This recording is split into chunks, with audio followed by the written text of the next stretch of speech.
বহুবার আমরা জীবনে নিরাশ হয়ে পড়ি এই ভেবে যে নিরন্তর চেষ্টা করার পরেও আমাদের নিজেদের লক্ষ্য প্রাপ্ত হচ্ছে না। আমরা বুঝতেই পারি না এটা কি হচ্ছে। অনেকবার এরকম মনে হয় যে সেই লক্ষ্য যা আমরা চাইছি, সেই স্বপ্ন যা আমরা দেখেছি, যার জন্য আমরা নিরন্তর চেষ্টা করেছি, আমরা হয়তো তার যোগ্যই নই। ওই লক্ষ্যই আমাদের জন্য সঠিক নয়। আমাদের মনোবল ভেঙে যায়, আর তা হলো অত্যন্ত কঠিন এক পরিস্থিতি। কিন্তু সেই সময়ে কি করা যেতে পারে? আপনাকে একটা উদাহরণ দিয়ে বোঝাই। কখনো কোনো বৃক্ষকে দেখেছেন? সেও অনেক কঠিন পরিস্থিতির সম্মুখীন হয়, যেমন পাতা ঝরার সময়। এই সময় এলেও বৃক্ষ হার মানে না। সে নিজের পাতা ও ফুল বদলে ফেলে, কিন্তু শিকড় কখনো বদলায় না। সে তখন অটল থাকে। আর এই সময় চলে গেলেই বৃক্ষকে দেখুন, আবার ফুলে ফলে পরিপূর্ণ হয়ে ওঠে। এইভাবে আপনিও জীবনে নিরন্তর চেষ্টা করতে থাকুন। তাও আপনি সাফল্য না পেলে নিজের পথ বদলে ফেলুন, কিন্তু সামনে এগোতে থাকুন, নিরন্তর চেষ্টা করতে থাকুন। কোনো না কোনো রাস্তা দিয়ে, কোনো না কোনোভাবে আপনি পৌঁছে গেলে আপনি জানতে পারবেন আপনার সাফল্য আপনার জন্যই অপেক্ষা করছিল।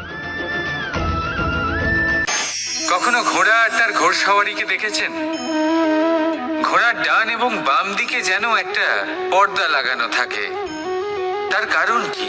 যাতে ঘোড়া অন্য কোনো দিকে দেখতে না পায়, শুধুমাত্র সামনে দেখে আর সেই দিকেই এগোতে থাকে।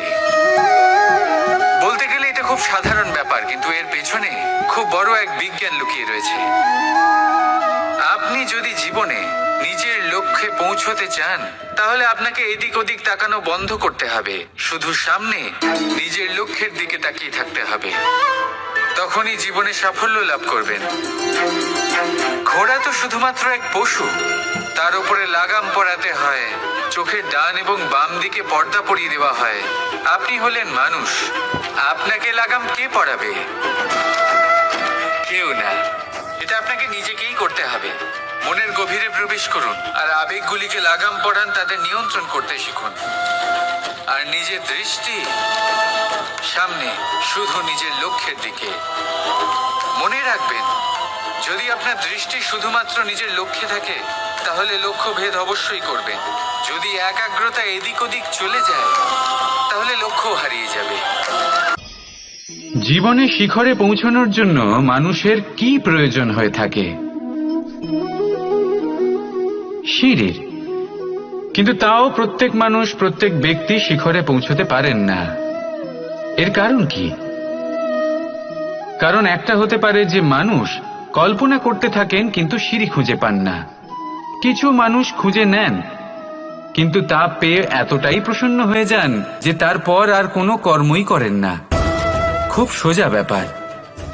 অনেক মানুষ সিঁড়ি খুঁজে পান না, আর যদি পেয়েও যান, তাও যতক্ষণ না তাতে চড়ছেন, সেই শিখরে পৌঁছবেন কি করে?